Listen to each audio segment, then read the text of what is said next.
Good evening, ladies and gentlemen, and welcome to Heti TV's foreign language news broadcast. My name is Adam Breuer, and first for the news in English. Hungary is ready to open a new chapter in Hungarian-Turkic cooperation, announced the Hungarian Prime Minister Viktor Orbán at the 7th Summit of the Cooperation Council of Turkic-speaking states in the Csoplon-Alta area in Kyrgyzstan. The Hungarian Prime Minister said that since the current Hungarian government entered office in 2010, it has been open to mutually respectful cooperation with Turkic countries, taking into account their specificities and respective realities. Since 2014, Hungary has had an observer status at the General Assembly of Turkic-speaking states, and in 2017 it submitted an application for accession to the International Turkic Academy. Today, Hungary is seeking even closer cooperation with the Cooperation Council. Member states of the Council play an increasingly important role in Hungarian foreign policy, said the Hungarian Prime Minister, and as relations with Turkey, Azerbaijan, and Kazakhstan have been at a strategic partnership level for several years now, the goal is to reach the similar level with Kyrgyzstan and Uzbekistan. In relation to the topic of the summit, meaning sports and youth, Mr. Orbán drew attention to the fact that the Hungarian state is providing 595 state scholarships for study in Hungary to students from the 6 Turkic-speaking countries, and that in the future this number is expected to increase.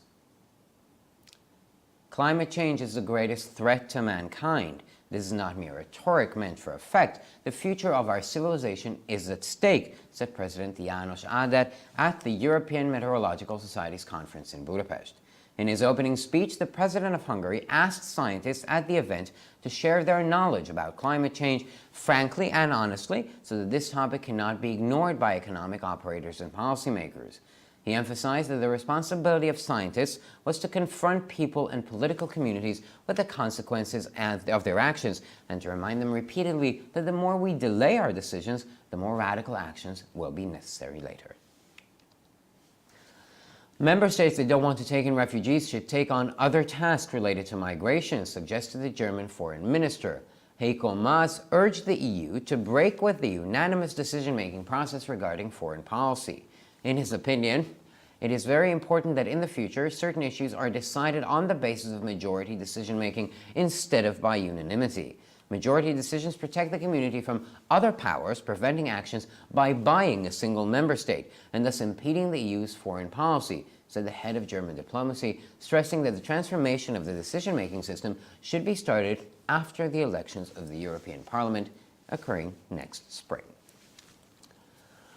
A group of Latin American countries called for increased aid to support the masses of immigrants fleeing from Venezuela because of the collapse of the Venezuelan economy.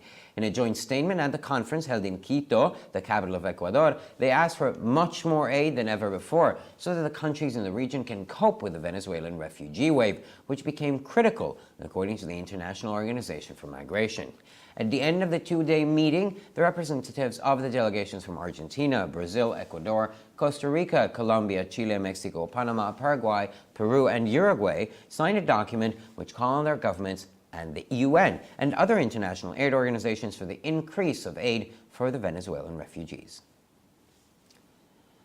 Israel may, if necessary, strike a blow against Iranian military positions to be installed in Iraq, as they have done repeatedly in the case of Iranian military installations in Syria, said the Israeli defense minister.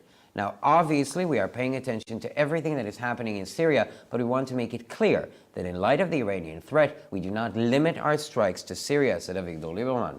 When asked whether Iraq would be a subject to military strikes, he replied that, I repeat, we will face any Iranian threat, no matter where it comes from.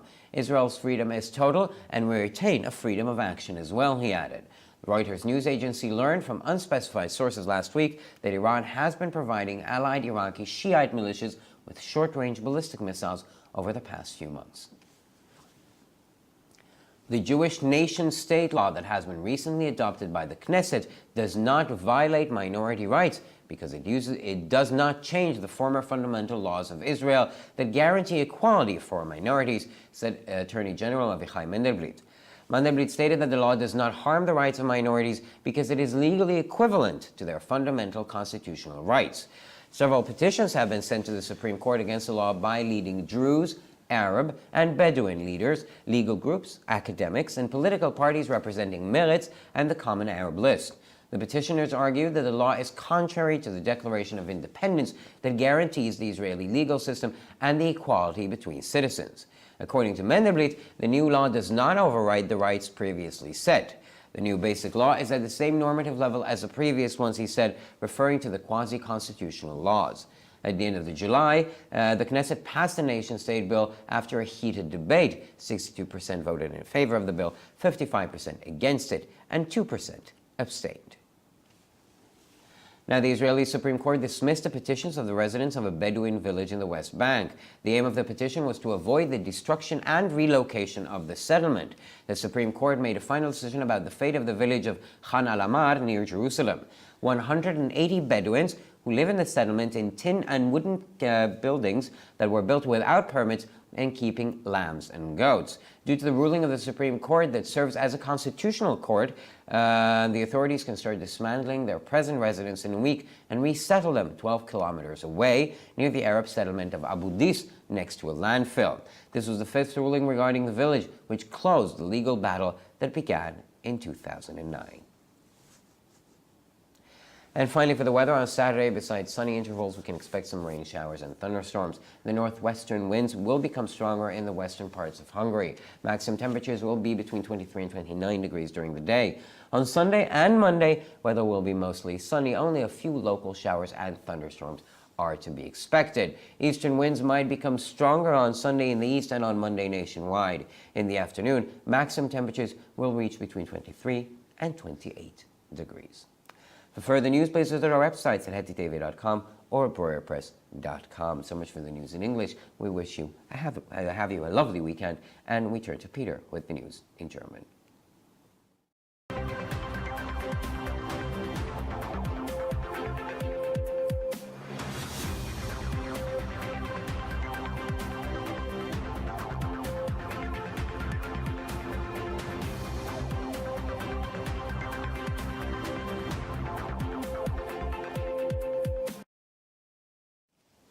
Schönen guten Abend, liebe Zuschauer. Mein Name ist Peter Gárdos und nun zu den Nachrichten auf Deutsch. Ungarn ist bereit, ein neues Kapitel in der ungarisch-türkischen Zusammenarbeit zu eröffnen, kündigte der ungarische Premierminister Viktor Orbán im Rahmen des 7. Gipfels des Kooperationsrates der türkischsprachigen Staaten in Sklomponata, Kirgisistan an. Der ungarische Ministerpräsident sagte, dass seit dem Amtsantritt der jetzigen ungarischen Regierung im Jahr 2010 die Zusammenarbeit mit den türkischsprachigen Staaten unter Berücksichtigung ihrer Besonderheiten und Realitäten offen und respektvoll gewesen war. Seit 2014 hatte Ungarn auf der Generalversammlung der türkischsprachigen Staaten Beobachterstatus und hatte seit 2017 einen Antrag auf Beitritt zur Internationalen Türkischen Akademie gestellt. Heute strebt Ungarn eine noch engere Zusammenarbeit mit dem Kooperationsrat der türkischsprachigen Staaten an. Die Mitgliedstaaten des Rates spielen eine immer wichtigere Rolle in der ungarischen Außenpolitik, sagte der ungarische Premierminister, und da die Beziehungen mit der Türkei, Aserbaidschan und Kasachstan seit einigen Jahren auf der Ebene der strategischen Partnerschaft stehen, möchte Ungarn das Gleiche im Falle von Kirgisistan und Usbekistan erreichen. In Bezug auf das Thema des Gipfels Sport und Jugend wies Herr Orbán darauf hin, dass der ungarische Staat 595 Staatsstipendien an Studenten aus den 6 türkischsprachigen Ländern vergibt und dass diese Anzahl in der Zukunft steigen wird. Der Klimawandel ist die größte Bedrohung für die Menschheit. Das ist keine bloße Rhetorik, die eine bestimmte Wirkung erzielen sollte. Die Zukunft unserer Zivilisation steht auf dem Spiel, sagte Präsident János Áder auf der Konferenz der Europäischen Meteorologischen Gesellschaft in Budapest. In seiner Eröffnungsrede bat der ungarische Staatspräsident die Wissenschaftler auf der Veranstaltung, ihr Wissen über den Klimawandel offen und ehrlich zu teilen, damit dieses Thema nicht von Wirtschaftsakteuren und politischen Entscheidungsträgern ignoriert werden kann. Er betonte, dass die Verantwortung von Wissenschaftlern darin bestehe, Menschen und politische Gemeinschaften mit den Konsequenzen ihres Handels zu konfrontieren und sie wiederholt daran zu erinnern, dass je mehr wir unsere Entscheidungen verschieben, desto radikalere Maßnahmen später erforderlich sein werden. Mitgliedstaaten, die keine Flüchtlinge aufnehmen wollen, sollten andere Aufgaben im Zusammenhang mit Migration übernehmen, schlug der deutsche Außenminister vor. Heiko Maas forderte die EU auf, mit dem einstimmigen außenpolitischen Entscheidungsprozess zu brechen. Seiner Meinung nach ist es sehr wichtig, dass in Zukunft bestimmte Fragen auf der Grundlage von Mehrheitsentscheidungen anstelle von Einstimmigkeit entschieden werden. Mehrheitsentscheidungen schützen die Gemeinschaft von anderen Mächten, die einen einzigen Mitgliedstaat kaufen, um Maßnahmen zu verhindern und damit die Außenpolitik der EU zu behindern, sagte der Leiter der deutschen Diplomatie und betonte, dass die Umwandlung der Entscheidungsprozesse bereits nach den Europawahlen begonnen werden sollte, die im nächsten Frühjahr stattfinden werden. Eine Gruppe lateinamerikanischer Länder forderte mehr Hilfe, um die Massen von Flüchtlingen zu unterstützen, die wegen des Zusammenbruches der venezuelanischen Wirtschaft aus Venezuela fliehen mussten. In einer gemeinsamen Erklärung auf der Konferenz in Quito, der Hauptstadt Ecuadors, forderten sie viel mehr Hilfe als je zuvor, damit die Länder in der Region die venezuelanische Flüchtlingswelle bewältigen können, die laut der Internationalen Organisation für Migration kritisch wurde. Am Ende des zweitägigen Treffens unterzeichneten die Vertreter der Delegationen aus Argentinien, Brasilien, Ecuador, Costa Rica, Kolumbien, Chile, Mexiko, Panama, Paraguay, Peru und Uruguay ein Dokument, das es als notwendig bezeichnet, dass neben ihren eigenen Regierungen auch die UNO und andere internationale Hilfsorganisationen die Hilfe für venezuelanische Flüchtlinge erhöhen. Israel könnte, falls nötig, einen Schlag gegen die iranische Militärposition unternehmen, die im Irak installiert werden sollen, wie dies bei iranischen Militäreinrichtungen in Syrien wiederholt der Fall war, sagt der israelische Verteidigungsminister. Natürlich achten wir auf alles, was in Syrien passiert, aber wir möchten klarstellen, dass wir unsere Angriffe angesichts der iranischen Bedrohungen nicht auf Syrien beschränken werden, sagte Avigdor Lieberman. Als er gefragt wurde, ob der Irak militärischen Angriffen ausgesetzt sein könnte, antwortete er: Ich wiederhole, dass wir uns mit allen iranischen Bedrohungen befassen würden, egal woher sie kommen. Israels Freiheit ist absolut und total. Wir behalten uns die Handlungsfreiheit vor, fügte er hinzu. Die Nachrichtenagentur Reuters erfuhr vergangene Woche aus unbestimmten Quellen, dass der Iran in den vergangenen Monaten die verbündeten irakischen schiitischen Milizen mit ballistischen Kurzstreckenraketen versorgt hatte. Das neulich vom Knesset verabschiedete jüdische Nationalstaatsgesetz verstoße nicht gegen die Minderheitsrechte, da es nicht die früheren fundamentalen Gesetze Israels ändere, die die Gleichheit der Minderheiten garantieren, erklärte Generalstaatsanwalt Avichai Mandelblit. Mandelblit sagte, dass das Gesetz die Rechte von Minderheiten nicht schädige, weil es ihren grundlegenden verfassungsmäßigen Rechten, rechtlich gesehen, notwendig ist und gleichwertig ist. Der oberste Gerichtshof hat mehrere Petitionen gegen das Gesetz erhalten, die von leitenden Persönlichkeiten der Drusen, Arabern und Beduinen, Rechtsgruppen, Akademikern und politischen Parteien, die die Meretz und die gemeinsame arabische Liste vertreten, eingereicht worden sind. Sie argumentierten, dass das Gesetz gegen die Unabhängigkeitserklärung verstoße, die das israelische Rechtssystem und die Gleichheit der Bürger garantiere.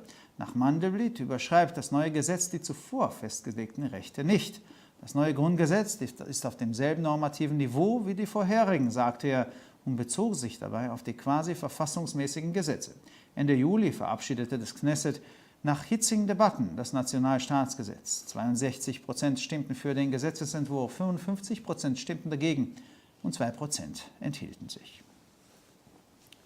Das israelische oberste Gerichtshof wies die Petitionen der Bewohner eines Beduinendorfes in Cisjordanien zurück. Ziel der Petition war es, die Zerstörung und Umsiedlung ihrer Siedlung zu vermeiden.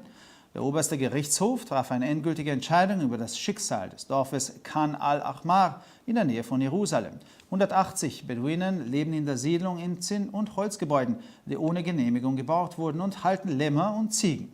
Aufgrund des Urteils des obersten Gerichtshofes, der auch als Verfassungsgericht dient, dürfen die Behörden innerhalb einer Woche beginnen, ihren derzeitigen Wohnsitz abzubauen und sie 12 Kilometer entfernt, in der Nähe der arabischen Siedlung Abu Dis, neben einer Mülldeponie neu anzusiedeln. Dies war die 5. Entscheidung bezüglich des Dorfes, die den 2009 begonnenen Rechtsstreit damit beendete. Und schließlich zum Wetter. Am Samstag können wir neben sonnigen Intervallen Regenschauer und Gewitter erwarten. Der Nordwestwind könnte im westlichen Teil des Landes zunehmen. Die Höchsttemperatur wird tagsüber zwischen 23 und 29 Grad liegen. Am Sonntag und am Montag wird das Wetter meist sonnig, nur wenige lokale Regenschauer und Gewitter sind zu erwarten. Der Ostwind könnte am Sonntag im Osten und am Montag landesweit stark werden. Am Nachmittag wird die Höchsttemperatur zwischen 23 und 28 Grad liegen. Für weitere Nachrichten besichtigen Sie bitte unsere Webseiten www.hettitv.com sowie www.breuerpress.com. Ich bedanke mich für die Aufmerksamkeit und nun zu den Nachrichten auf Französisch von Adam.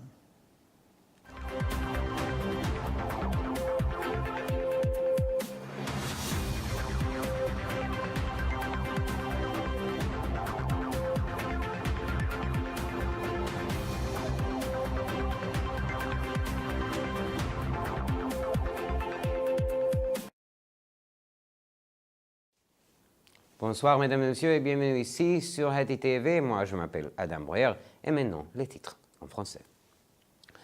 La Hongrie est prête à ouvrir un nouveau chapitre de la coopération hungaro-turque, a déclaré le Premier ministre Viktor Orbán au 16e sommet du Conseil de coopération des États turcophones, organisé dans la ville de Cholpon-Ata, située au Kirghizistan. Depuis son arrivée au pouvoir en 2010, la Hongrie est ouverte aux pays turcophones dans le principe du respect mutuel et en tenant compte des particularités et des réalités, a dit le Premier ministre hongrois. Depuis 2014, la Hongrie remplit le rôle observateur lors des réunions de l'Assemblée générale parlementaire des États turcophones. En 2017, elle a présenté sa demande d'adhésion à l'Académie internationale turque et aujourd'hui, elle cherchera à développer une coopération encore plus étroite avec le Conseil de coopération des États turcophones. Les États membres du Conseil jouent un rôle de plus en plus important dans la politique étrangère hongroise. Un partenariat stratégique est établi depuis plusieurs années avec la Turquie, l'Azerbaïdjan et le Kazakhstan, et l'objectif est de faire de même avec le Kirghizistan et l'Ouzbékistan, a dit le chef du gouvernement hongrois. À propos du sujet de sommet, le sport et la jeunesse, Viktor Orbán a souligné que l'État hongrois payait 595 bourses d'études à des étudiants issus de 6 pays turcophones, suivant leurs études en Hongrie, et que ce chiffre sera augmenté. Le changement climatique est le plus grand danger qui menace l'humanité et le fait d'affirmer que l'enjeu est l'avenir de notre civilisation n'est pas juste une déclaration rhétorique, a dit le président de la République qui a annoncé un adhère au congrès de la Société européenne de météorologie organisé à Budapest. Dans son discours d'ouverture, le chef de l'État a demandé aux scientifiques présents d'exposer les résultats obtenus concernant le changement climatique avec une sincérité sans phare afin que ceux-ci deviennent incontournables pour les acteurs de la vie économique et les décideurs politiques. C'est la responsabilité des scientifiques de confronter la population et les instances politiques aux conséquences de leurs actes et d'attirer encore et encore l'attention sur le fait que plus nous retardons la prise de décision, plus l'intervention nécessaire sera radicale, a-t-il souligné.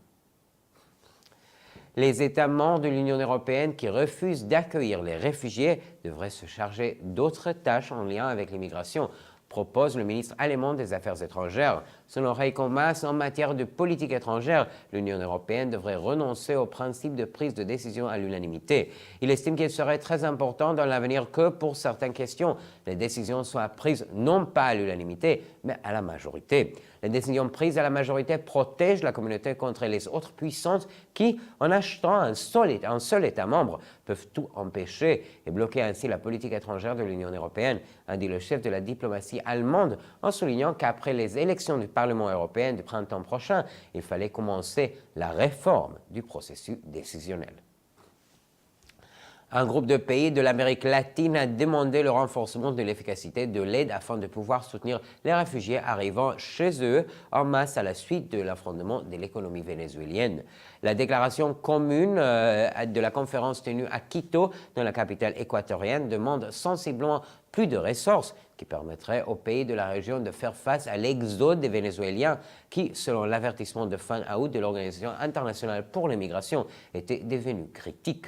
À la fin de la conférence des 2 jours organisée avec la participation des délégations professionnelles, un document a été signé par les représentants de l'Argentine, du Brésil, de l'Équateur, du Costa Rica, de la Colombie, du Chili, du Mexique, du Panama, du Paraguay, du Pérou et de l'Uruguay, exprimant la nécessité d'augmenter les ressources dédiées à l'assistance des réfugiés vénézuéliens, non seulement par leurs gouvernements respectifs, mais également par l'ONU et d'autres organisations d'aide internationale.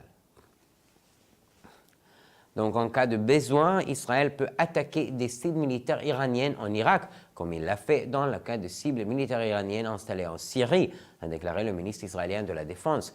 Bien évidemment, nous suivons tout ce qui se passe en Syrie, mais il est évident que face aux menaces iraniennes, nous ne limiterons pas nos attaques sur le territoire de la Syrie, a dit Avigdor Lieberman. Je répète, nous ferons face à toute menace iranienne, d'où qu'elle vienne, parce que la liberté d'Israël est totale et nous nous réservons cette liberté d'action, a-t-il répondu à une question relative à l'éventualité d'une attaque au territoire irakien. En effet, selon les informations de l'agence de presse Reuters, obtenues de sources anonymes la semaine dernière, au cours ces derniers mois, l'Iran aurait fourni des missiles balistiques à courte portée à ses milices chiites alliées de l'Irak. La loi sur l'État-nation juif récemment adoptée par le Knesset ne porte pas atteinte aux droits des minorités compte tenu qu'elle ne réécrit pas les lois fondamentales précédentes d'Israël qui leur octroient l'égalité, a déclaré Avichai Mendelblit. La loi ne porte pas atteinte à leurs droits parce que juridiquement, il s'agit de leurs droits constitutionnels fondamentaux, a confirmé M. Mendelblit. Plusieurs pétitions ont déjà été présentées à la Cour suprême par des responsables druzes, arabes et bédouins, ainsi que par des groupes juridiques des académiciens et les partis politiques Meretz et le Liste arabe unifiée. Selon les arguments des pétitionnaires, la loi est contraire au système juridique israélien et à la déclaration d'indépendance qui assure l'égalité entre les citoyens. M. Mendelblit estime que la nouvelle loi n'a pas anéanti les droits établis. La nouvelle loi fondamentale est située au même niveau normatif que les lois fondamentales précédentes, a-t-il ajouté en faisant référence aux lois quasi-constitutionnelles. La proposition de loi relative à l'État-nation a été votée à la Knesset à la fin du mois de juillet, d'après discussion, avec 62 voix pour, 55 voix contre et 2 abstentions. Donc la Cour suprême d'Israël a refusé les demandes des habitants d'un village bédouin de la Cisjordanie qui avaient essayé ainsi d'empêcher la démolition et la réinstallation de leur commune. La Cour suprême a statué sur le sort du village de Khan al-Amar, situé à proximité de Jérusalem. 180 bédouins vivent dans cette commune dans des maisons érigées de tôles et de planches sans autorisation. Leur source de survie est d'élevage d'agneaux et de chèvres. La décision de la Cour suprême, qui exerce également la fonction de Cour constitutionnelle, a donné le feu vert aux autorités pour commencer dans une semaine la démolition des habitations actuelles et la réinstallation des habitants dans la commune d'arabe d'Aboudis, située à 12 km près d'une décharge. C'était déjà la 5e décision de la Cour concernant le village qui a ainsi définitivement clos à la bataille juridique engagée en 2009. Et finalement, le météo, samedi, les périodes ensoleillées seront perturbées par des averses et des orages dans plusieurs régions. Le vent du nord-ouest lèvera en Transdanubie. Pendant la journée, les thermomètres afficheront des températures maximales de 23 à 29 degrés. Dimanche et lundi, le soleil sera de retour. Seulement quelques ondes et averses pourront se produire localement. Le vent du nord se lèvera dimanche à l'est, lundi dans tout le pays. L'après-midi, les températures maximales atteindront le 23 à 28 degrés. Pour encore plus d'actualités, rendez-vous sur nos sites internet hetitv.com ou breuerpresse.com. Merci beaucoup, on vous souhaite un bon week-end et on continue avec les Chinois.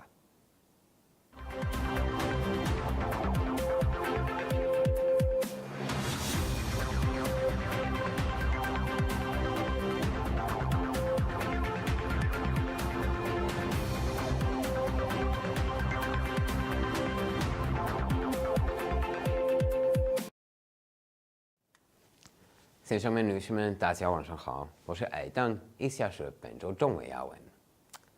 在吉尔吉斯斯坦乔尔帕纳塔举行的土区与国家合作委员会第7次分会上，匈牙利总理 Viktor Orbán 宣布，匈牙利准备开启匈牙利土区与国家合作的新篇章。匈牙利总理表示，匈牙利现政府自2010年上任以来，对于匈牙利与土区与国家之间相互尊重的合作一直持开放态度。这种合作将考虑各自的具体国情和现实情况。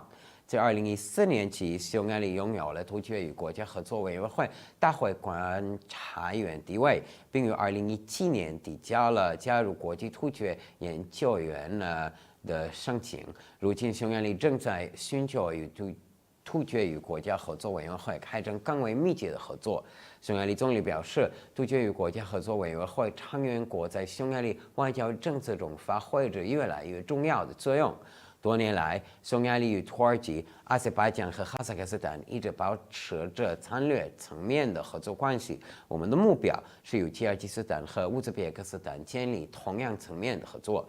谈到分会的主题“地域青年”，奥尔班总理强调，匈牙利将提供595份国家奖学金，资助6个土区国家的学生来匈牙利学习。未来奖学金的数量还将增加。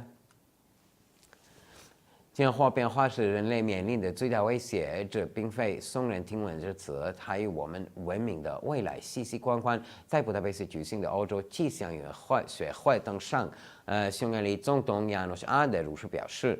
在开幕致辞中，匈牙利总统请求与会科学家们坦诚分享他们对气候变化的认识，从而使经济因治和政策制定者无法忽视这一议题。他强调，科学家的责任是让人们和政治团体直面自身行为的后果，并反复提醒他们，我们越是推出做出决定，未来就越需要采取更为激进的行动。德国外交部长黑格马斯建议，不愿接纳难民的欧盟成员国应承担与移民有关的其他任务。黑格马斯敦促欧盟打破外交政策的一致性决策原则。他认为，在未来对于某些问题将在大多数决策原则的而不是一致性决策原则的基础上制定决策，这一点非常重要。德国外交部长表示，大多数决策原则将避免其他势力通过收买单一成员国采取组织行动来妨碍欧盟的外交政策。他强调，欧盟决策体制的改革应在明年春天欧洲议会选举后开始。一些拉美国家呼吁增加援助，为大批由于委内瑞拉经济崩溃而逃离委内瑞拉的移民提供支持。在厄瓜多尔首都基多召开的会上，他们发表了一份联合声明，要求提供比以往多得多的援助，以便该地区各国能够应对委内瑞拉的难民潮。国际移民组织认为，这一难民潮的形势日益严峻。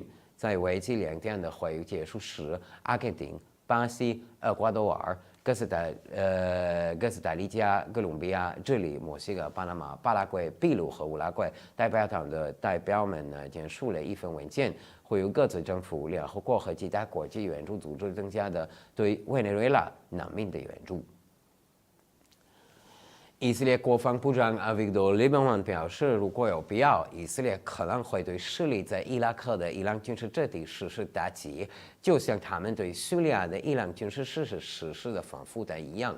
利本曼表示，显然我们正关注着叙利亚发生的一切，但我们要明确的是，鉴于伊朗的威胁，我们的打击不会仅限于叙利亚。当被问及伊拉克是否会受到军事打击时，他回答说：“我再重复一遍，我们将直面伊朗的任何威胁，无论它来自何方。以色列有着充分的自由，我们保留采取行动的自由。”他补充道。上周，路透社从不明消息来源获悉，过去几个月，伊朗一直在向伊拉克盟军事业排名，并提供短程弹道导弹。以色列司法部长阿维海·曼德尔表示，以色列议会最近通过的法案并未侵犯少数族群的权利，因为它并未改变以色列保障少数族群平等的原有基本法。曼德尔表示，该法案并未损害少数族群的权利，因为它在法律上与其基本的宪法管理等同。德鲁士人、阿拉伯人和贝都因人领导人、法律团体、学者和以及代表梅雷茨党和联合制宪的政党代表纷纷向以色列最高法院递交请愿书，对该法案表示反对。请愿人士认为，该法案违反了保障以色列法律制度和公民平等的独立宣言。曼德里认为，新法案并未改写之前规定的权利。在谈到这个中宪法法案时，他指出，新的基本法在规范性水平上与原有基本法相同。7月底，在经过激烈辩论后，以色列议会通过了犹太民族国家法案。在议会投票中，62%赞成该法案，55%反对，2%弃权。不好意思。以色列最高法院驳回了约旦和西岸一个贝都因人传承居民的请愿书。上述请愿书的目的是避免破坏和迁移他们的定居点。最高法院对耶路撒冷附近坎纳拉马尔村的命运做出了最终裁决。共有180名贝都因人住在这个定居点的西木建筑中，这些建筑无是为获得许可情况下建造的。这些贝都因人饲养羊羔和山羊。根据作为宪法法院的最高法院的裁决，有关机构可以在1周内开始拆除他们现在的住所，并在12公里外一个垃圾田卖场附近的阿拉伯人定居点阿布蒂斯重新安置他们。这是针对该村的第5次裁决，它终结了2009年开始的漫长法律斗争。那预计周六有阵雨和雷雨，间或晴天。匈牙利西部地区西北风可能加强，白天最高气温约为23到29度。周日和周一大部分时间为晴朗天气，少数局部地区有阵雨和雷雨。周日东部地区东风将加强，周一将扩大到广全国范围，午后最高气温将达到23到28度。更多的新闻请关注我们的网站 7.Angol 还是 Breuer-Ádám-angol。非常感谢，和祝你们周末好。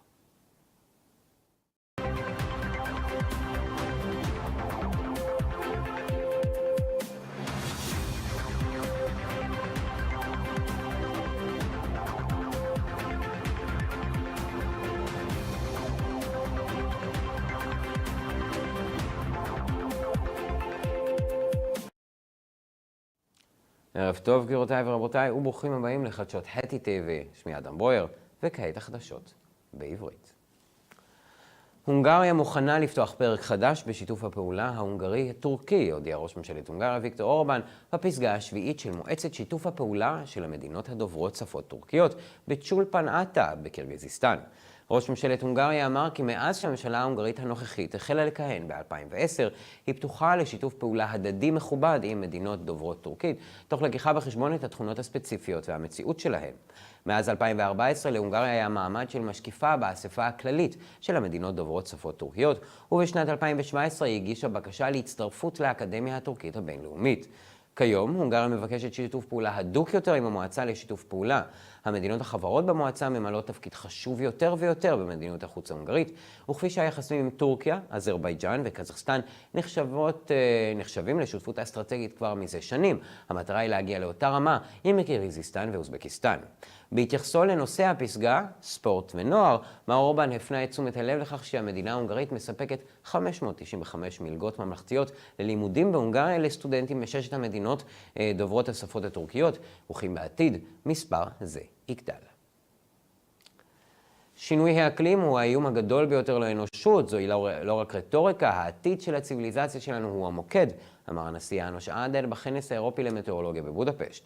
בנאום הפתיחה שלו, נשיא הונגריה ביקש מהמדענים באירוע לחלוק את הידע שלהם על שינוי האקלים בכנות, הרי לא ניתן להתעלם מנושא זה עקב סיבות כלכליות או שאלות מדיניות. הוא הדגיש כי האחריות של המדענים היא להתעמת עם האנשים ולהכריח קהילות פוליטיות לראות את תוצאות מעשיהם ולהזכיר להם שוב ושוב שככל שאנחנו מעכבים את ההחלטות שלנו נדרשות פעולות רדיקליות יותר מאוחר. המדינות החברות שאינן רוצות לקחת פליטים צריכות לקחת לעצמן משימות אחרות הקשורות בהגירה, הציע שר החוץ הגרמני. הייקו מאס דחק באיחוד האירופי לשבור את תהליך קבלת ההחלטות פה אחד בנוגע למדיניות החוץ. לדעתו חשוב מאוד שבעתיד יוכרעו נושאים מסוימים על בסיס קבלת ההחלטות הרוב במקום על ידי תמימות דעים. ההחלטות שמגיעות ברוב קולות מגינות על הקהילה מפני מעצמות אחרות שמונעות פעולות על ידי רכישת מדינה אחת במרכאות ובכך פוגעות במדינות החוץ של האיחוד האירופי, אמר ראש הדיפלומטיה הגרמנית, והדגיש כי יש לבצע את השינוי של מערכת קבלת ההחלטות לאחר הבחירות לפרלמנט האירופי באביב הבא. קבוצה של מדינות אמריקה הלטינית קראה לסיוע מוגבר לתמיכה בהמוני המהגרים שנמלטו מוונצואלה בגלל קריסת הכלכלה שם. בהצהרה משותפת בכנס שהתקיים בקיטו בירת אקוודור, הם ביקשו סיוע גדול יותר מאי פעם, כך שהמדינות באזור יכלו להתמודד עם גל הפליטים של ונצואלה, שהפך להיות קריטי לפי ארגון ההגירה הבינלאומי. בתום גישת היומיים חתמו נציגי המשלחות מארגנטינה, ברזיל, אקוודור, קוסטה ריקה, קולומביה, צ'ילה, מקסיקו, פנמה, פרגוואי, פרו ואורוגוואי על מסמך הקורא לממשלותיהם, לאום ולארגוני סיוע בינלאומיים נוספים להגדלת הסיוע לפליטים שמגיעים מוונצואלה. מדינת ישראל עלולה, אם יהיה בכך צורך, לפגוע במיקומים צבאיים איראנים שיוקמו בעיראק, כפי שעשו שוב ושוב במקרה של מתקנים צבאיים איראנים בסוריה, אמר שר הביטחון. ברור שאנחנו שמים לב בכל מה שקורה בסוריה, אבל אנחנו רוצים להבהיר כי לאור האיום האיראני אנחנו לא נגביל את פעילותנו לסוריה, אמר אביגדור ליברמן. בתשובה לשאלה האם עיראק יכולה להיות נושא לפעולות צבאיות, הוא השיב שאני חוזר ואומר, אנחנו עומדים בפני כל איום איראני, לא משנה מהיכן הוא בא, והחופש של ישראל הוא מוחלט, ואנחנו נשמור על חופש פעולה. סוכנות הידיעות רויטר סיפרה בשבוע שעבר ממקורות לא מוגדרים כי איראן סיפקה בחודשים האחרונים למיליציות שיעיות עיראקיות טילים בליסטיים קצרי טווח.